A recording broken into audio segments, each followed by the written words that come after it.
the Arts. Before, it's about a 2.5-year-old building. The Museum of Photography has been here since 1990, located in this site. When the Culver opened, it sort of formed this idea of the arts block. We're multidisciplinary. We do performances, films. That you're sitting here. We're the only the only theater in Riverside that shows art house, independent film, foreign film. Everything else is mainstream in Riverside, so we're very proud to do that. We have a really great following, so I hope you come back. That's on Friday and Saturday nights. In fact, there's a film here tonight. If you want to do a double feature of seeing the reception and the film, which is The Loneliest Planet, so maybe that's appropriate. And there is also a film series connected with the show towards the end of March.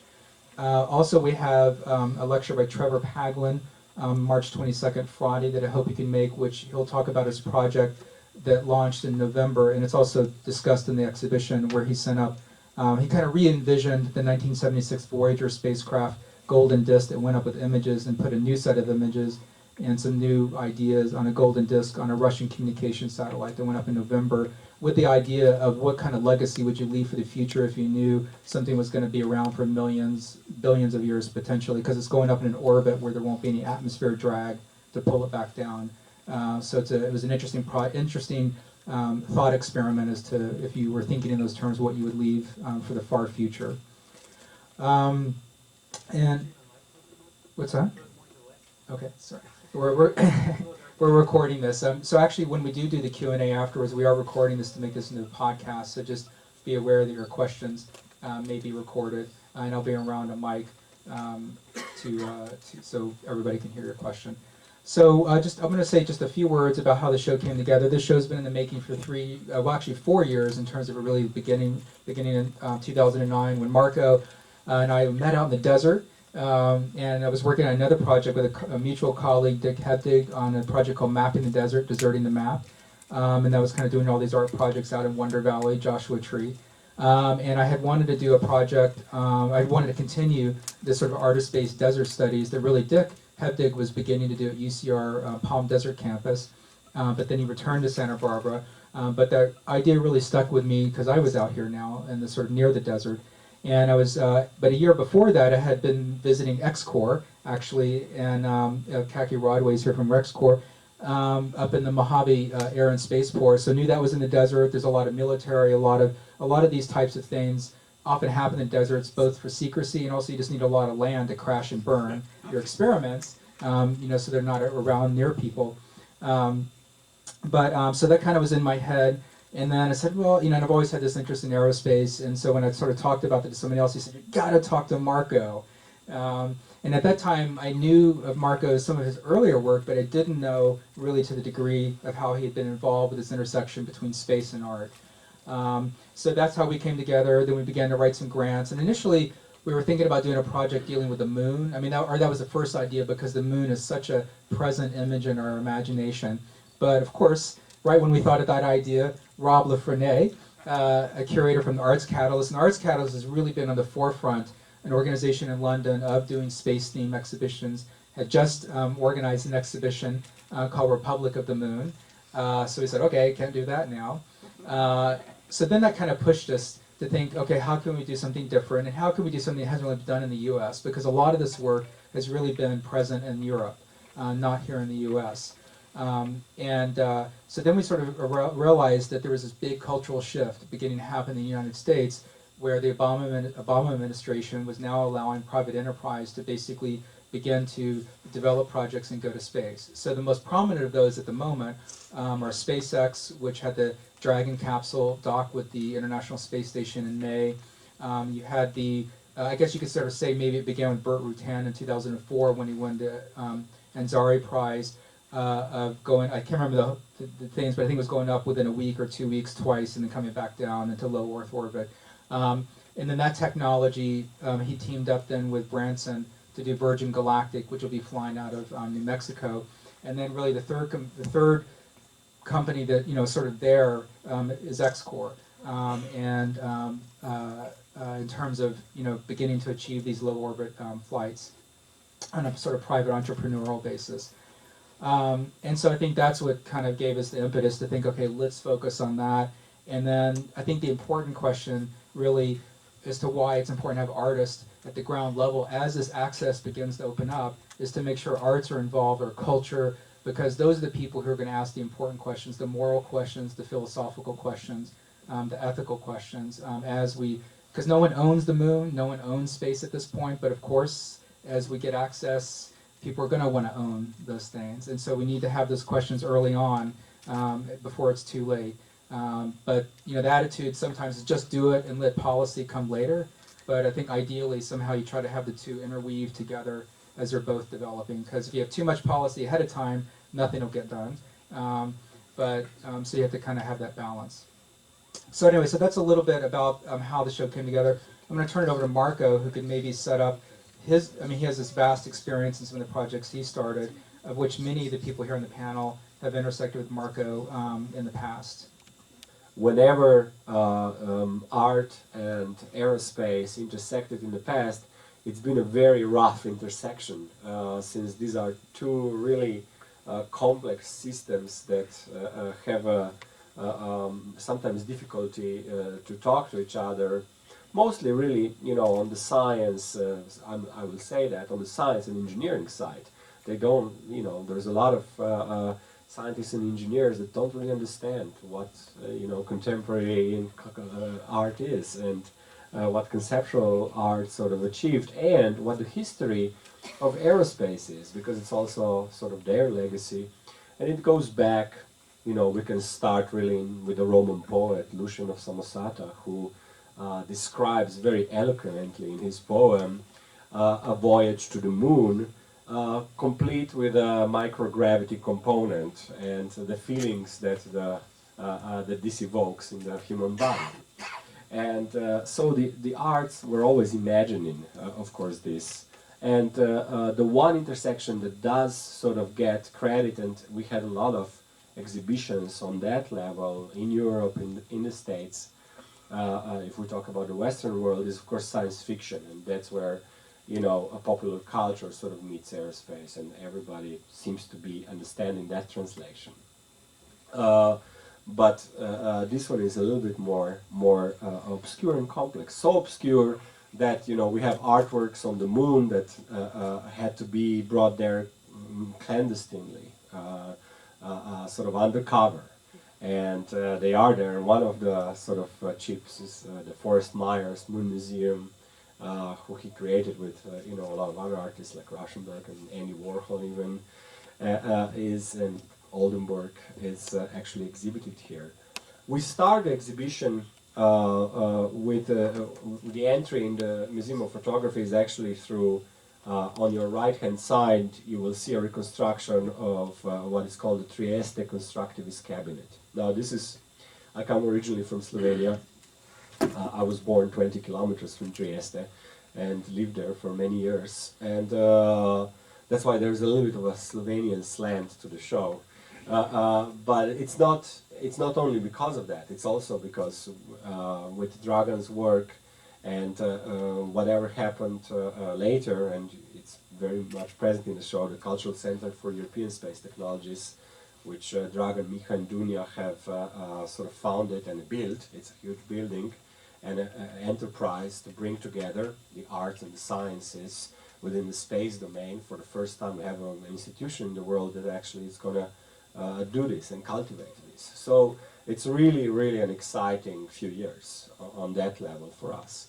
And as you enter the show, on the right-hand side, you have this Trieste Constructivist Cabinet, where the constructivists in the late 20s, August Chernigov, Edward Stepancic, and so on, Georgia Karmelic, they built an ambient, sort of a space where there are levitating sculptures, and the whole sort of point of them was that they were without weight, that they should be weightless. And that's our legacy, one of them. The other one is that we also had a space pioneer called Herman Potočnik Nordung, who wrote one of the first books of space science and engineering that was very, very influential on many levels in the space community. That was published in late 1928, officially 1929 in Berlin, called The Problem of Travel in Space, the Rocket Motor. It was subsequently translated immediately into, from German, it was published in German, into Russian in the 30s, and then also into English much later, actually. But his writings were translated immediately after he published them in German into English and were available in the Amazing Stories magazine. Micha actually has a copy. What year was that? 1930? 29 already. So really, you know, immediately after the book was published in Europe, it was translated into English and published in Amazing Stories. Excerpts from the book were published in Amazing Stories. Because Nordung has these amazing drawings also in his book, and they were part of course, of those stories when they were reproduced. They are basically artworks.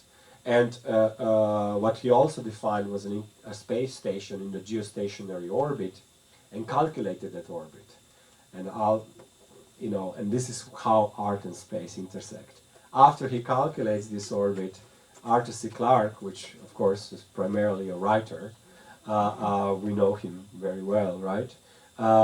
Publishes his article in the Wireless World magazine in 1945 on relays in space, where he defined the idea of a geostationary satellite.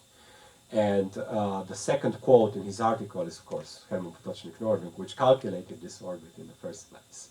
So there is this kind of, and of course the Nordung then, the Nordung space station will, through different iterations, becomes the von Braun space station wheel, and at the same time the team that worked on Kubrick's Odyssey 2001 uses that space station wheel idea, which goes back to Nordung, and sort of, you know, a little bit modifies it, and it becomes part of, you know, our sort of cinematic legacy.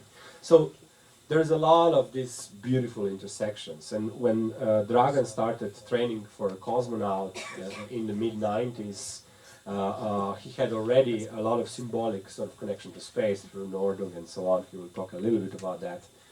I myself have been also working sort of parallelly on a very different project, which had, you know, sort of ideas of isolation, insulation in there. And I've been talking to cosmonauts on the Mir space station, and that's how my connection with Russia started happening. And we did a teleconference, and then next year Dragan asked me if I would work with him on doing the first zero gravity future performance, and that's sort of our contribution. And when we did one, we invited Rob, and everybody understood that we have to do many more, because there's a lot of artists that want to actually do zero gravity projects, and that's how. and I was crazy enough to say, okay, well, maybe let's do more. And we did, you know, 7 more flights throughout the last decade that brought more than 60, you know, artists, engineers, and a few scientists in parabolic microgravity flights, and a lot of projects came out of that. And one of the last flights was also the one that we did with Bradley, so his project is featured also in the show. What else could be said very quickly? We are, as every show, you know, we are missing artists always. You know, you do the show and then you think, oh, we should, you know, and that and that and that and that.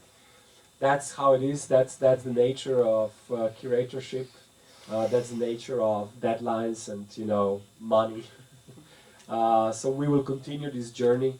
Kat Tyler explained why free enterprise is actually called so.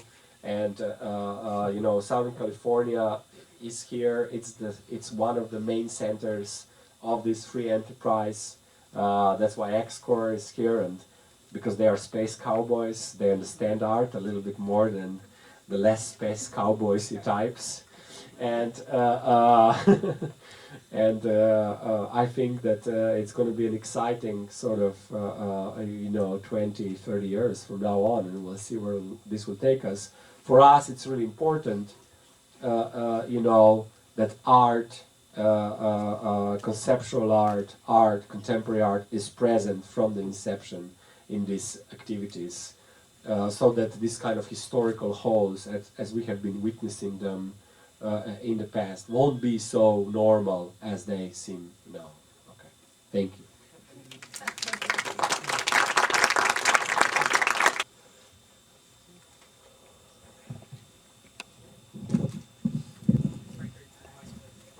free enterprise, 0. So I am going to show a lot of slides, and hopefully I'll get through it in 7 minutes. The group, you can see them all at once. If we double click on the first one, it's an image I created in Photoshop, and it actually is the beginning of my sense about what was possible. I was trained as a painter, and one day I was doing an oil painting, and I dropped the painting on the ground, and grass got stuck in it, and I thought, oh, I like this texture. And I was studying at the Philadelphia College of the Arts at the time, and a teacher was using pastry bags at that point to paint with, and I kind of liked that idea. And so I started painting with pastry bags on my paintings, and they started coming off the wall, and I thought, well, why not have them float in the middle of the air? And I'm sure Calder and Frank Stella and Judith Pfaff's work influenced those ideas. And so I created a construction, and I guess I should introduce myself, huh?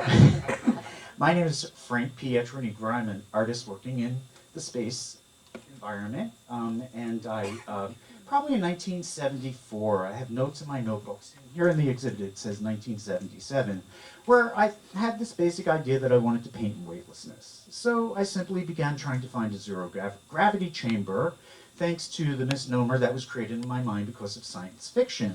Of course, no such things exist, so I began to find out what I could do to access this space. So I realized that NASA had what's known as joint endeavor agreements, and that I could develop a proposal that could go up on the space shuttle, and that the astronauts could carry out an artistic project. So I was invited by the San Francisco Art Institute to participate in their 115th International exhibition, and so I did this construction. It was called Building Bridges, and I had to get permission to use the two faces of the astronauts. So I went to NASA's library and I said, I have this picture, is it possible for me to use these people in this booklet? And they said, okay, you can, as long as you get permission from the astronauts. And I told them what I was up to, and they said, well, do you realize that you don't necessarily have to do your project on the space shuttle?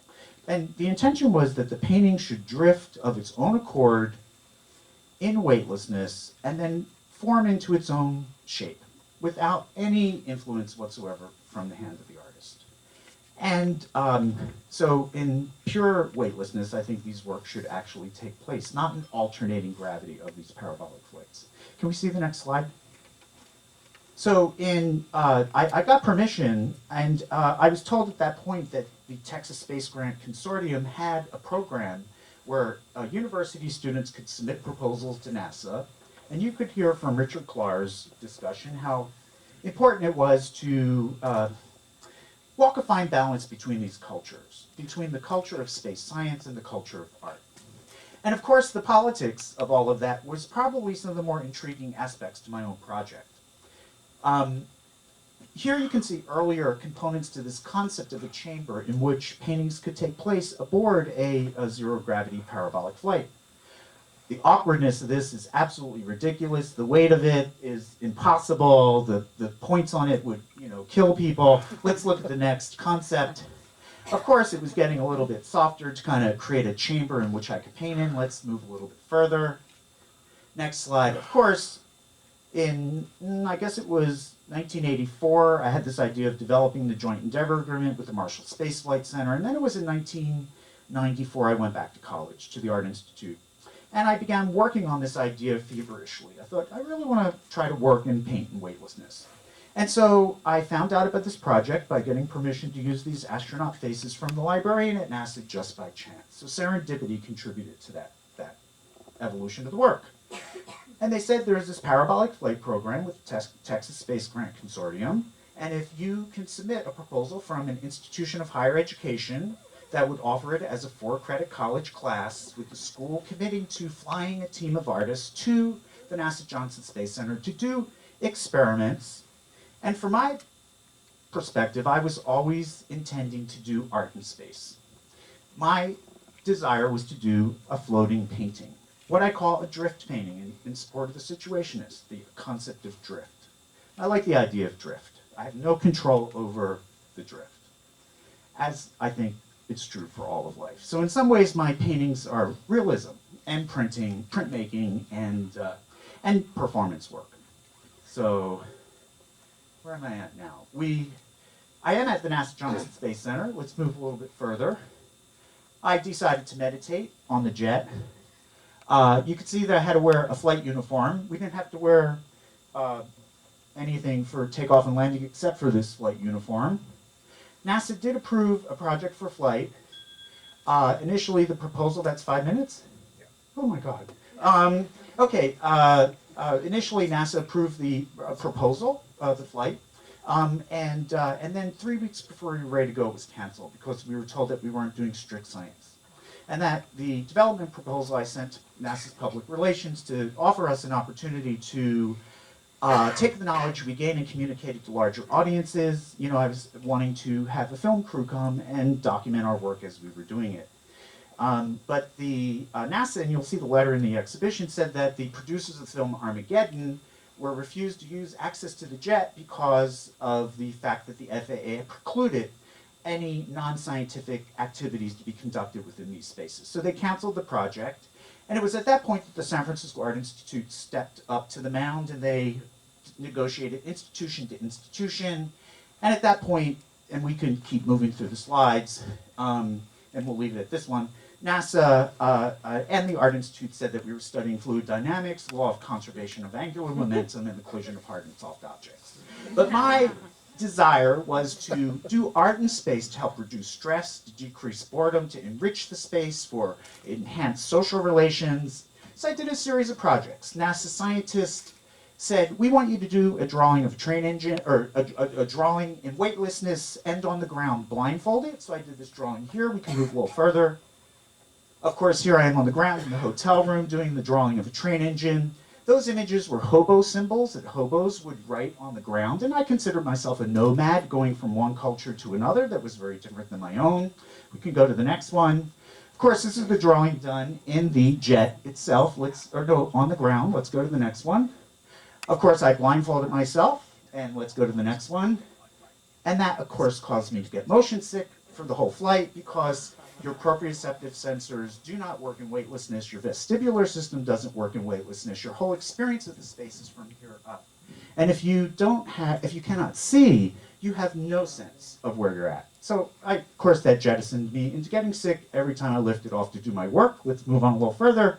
This is the drawing in weightlessness. Let's go to the next one. The second thing I did was I appropriated some flags, and I wanted to do, as a gay man, a simple dance. I wanted to fan dance in zero gravity. I called it Playing the Fans. And the video is all messed up because the beta tapes were used over and over. Let's move on to the next one. That's the bag that you'll see in the exhibit, the Creativity Chamber. I called it a tabernacle to inference a place of worship, but we weren't allowed to use language like that. I had to call it an experimental chamber. I was using my medium, painting medium, but medium had a cult connotation, so I had to call it pigments. Let's move on. There I am floating, and of course, you definitely want to, nail your cameras down before you get into weightlessness. Everything floats, as you'll see with Bradley's work. Let's move on a little further. Of course, this is me painting in zero gravity with pastry bags. Let's move on a little further. Great shot from NASA. Of course, let's move on a little further. You'll see the video down there. At this point, I considered it a moment of jouissance. And in French colloquial, it means ecstasy. It means bliss. The project was like the flight. And as you heard, it was going up and down, and yes and no, and you can fly and you can't. You can do this and you can't do that. And as an artist, to put my body into this space and, in a way, sacrifice myself for a greater evolution of the democracy, that the democratic action of we Americans moving off planet and having pioneers and nomads travel to new worlds, it's significant and important that we risk everything in order to achieve new things in this world. So luckily for me, I partnered with some incredible engineers and people at NASA who were totally caring and concerning about our work. And wasn't that true for you, Richard? They really listened to we Americans, knew that they were of service to us, and it was really key and important from their institutional perspective that we were within their regulations. Okay, let's move on a little quicker. Of course, I was ecstatic at the end. Let's move a little further.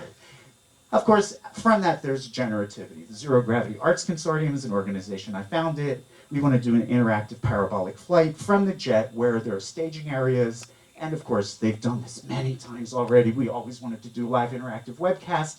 As a matter of fact, looking through my notes, I finally looked at my notebooks after 15 years, and we were really negotiating. We had a webcast negotiated with NASA. We had the uplink to the satellite, we had the downlink to the Exploratorium in San Francisco, and they just did a live webcast from the Aruba for an eclipse, and they weren't able to handle the webcast from the jet.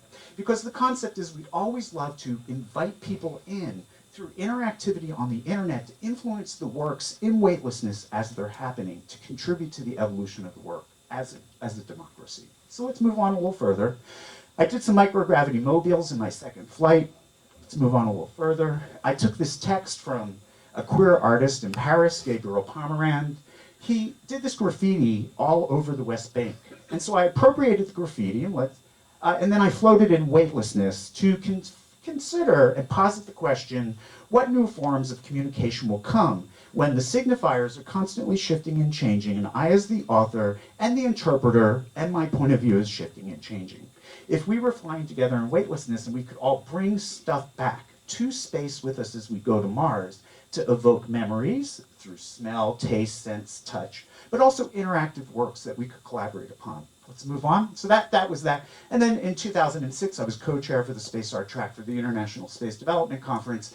And of course, I had Gilbert Baker, who was the creator of the rainbow flag, make a rainbow flag and the American flag. And I flew with them to hybridize the colors, to break up the red, white, and blue, and to integrate in all the colors of the rainbow. Okay, let's move into the next one.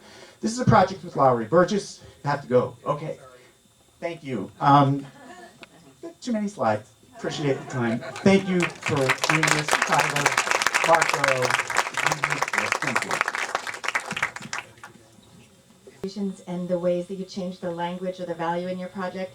I'm interested to hear about any moments in which you felt that scientists were beginning to understand the artistic value of your project, or moments where you felt there was a balanced discourse. What were the characteristics of those moments? How did that collaboration happen?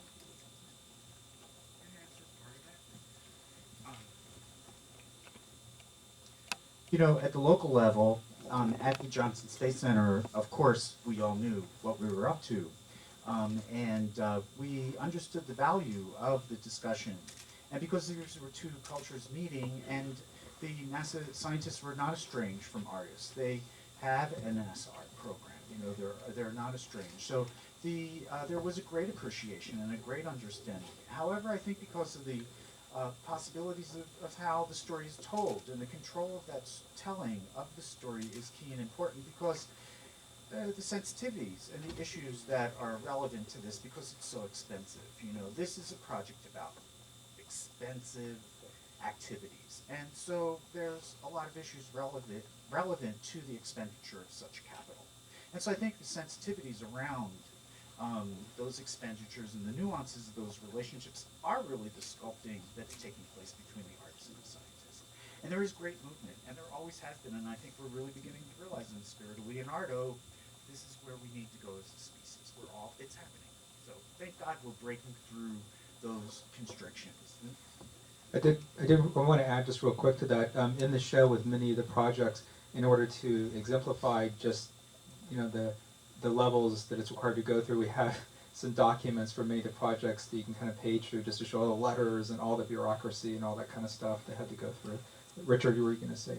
Well, two instances. One, when I worked with the Naval Research Laboratory, the simulation that they did for collision 2 with the multiple pieces of orbital debris depicted in that simulation, that was the first time that they had ever showed multiple objects, being, say, over 100 objects. They may do simulations showing 1 or 2 objects, but to do as many as they did on my simulation, they had never done that before, so it was kind of giving them the opportunity for a new experience and to use their program in a different way. And another instance would be I organized a study group for the International Academy of Astronautics starting in 2006 that actually connected, there's a show at the Museum of Jurassic Technology in Culver City of Cosmism, looking at some of the early drawings. So it goes back to those kind of spiritual aspects that have fueled a lot of the space program that's developed in Russia, which Marco has talked about a lot also. And also, to Carrie's point real quick, and to the other Carrie, out there sitting on it, that there is this history of the to genderize it, the gentleman scientists, kind of having their discoveries, back in the past, where they were quote unquote amateurs who were making discoveries based on empirical observation and sort of making hypotheses, whether they were successful or not. But nowadays that's kind of been usurped pretty much by research universities and companies. So it kind of takes away that access in a way. So maybe now with this new ventures, it'll kind of bring that back around somehow. And certainly that's what artists, I think, are trying to do, contribute, that Richard was talking about and Carrie. But Frank, you were going to... Just in terms of NASA, Millard Ureshky, Dr. Millard Ureshky of NASA's Neuroscience Research Institute was one of the scientists who was most interested in us. And because of the relevance of the psychology and the way our minds were working. And it was he who suggested that the artist do a drawing. And I think that was really quite nice and significant and important because it expanded my own work. And that was his introduction into my interdisciplinary approach. And then the other thing was that they were completely generous in terms of the education and what I learned and the amount of logistics that everybody here has had to go through, the navigations. I think, though, must be much easier with the Russian Space Agency. I mean, can you tell us a little bit about that, the Dragon? I just think it's so fascinating, the differences. And the Yes. I don't like to thinking now what is much better or not better, but I think I understand your question. I'm old man, and I meet in my life really thousands and thousands people, and I meet a lot of contemporary artists which really understand process in contemporary science. But opposite, I not meet a lot. Not I meet a lot of contemporary science which understand process in contemporary art. And this is crucial problem. This is my experience. Okay, next level. This is what is important. The not to make unit art and scientist. But in first step, we must to produce space, empty space, for diplomatic languages with these two activities on the world. I mean with scientist and artist. Why? Because we must to create this new language for why, for what, for which reason. Okay, for space culturalization, for which culture pattern we will build in orbitalization. Normal exists in NASA way. This is pioneers logic, where is very important because thinking particular, specialistic question, all these gadgets, all this techno thinking, metaphysical technology. The another side, you have all this spiritual question, why? Let's go to see, okay, stop. Last moment, I explain. You know, you tell it's cosmism. I explain you in 30 seconds. Basic pushment, this basic acceleration. Why Tsiolkovsky and Fyodorov start to thinking space travel? Because Fyodorov and Tsiolkovsky tell, we have problem on the Earth. Which problem? Exists one huge group of people which believe in God, the God exists. And one huge group of people which don't believe the God exists.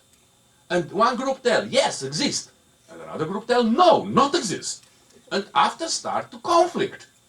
Huge conflict. Sometimes kill somebody, this conflict. Because we must to stop to research this, to stop to thinking this question of God exist or not exist. But let's go to see if God exists. How? With beautiful machines.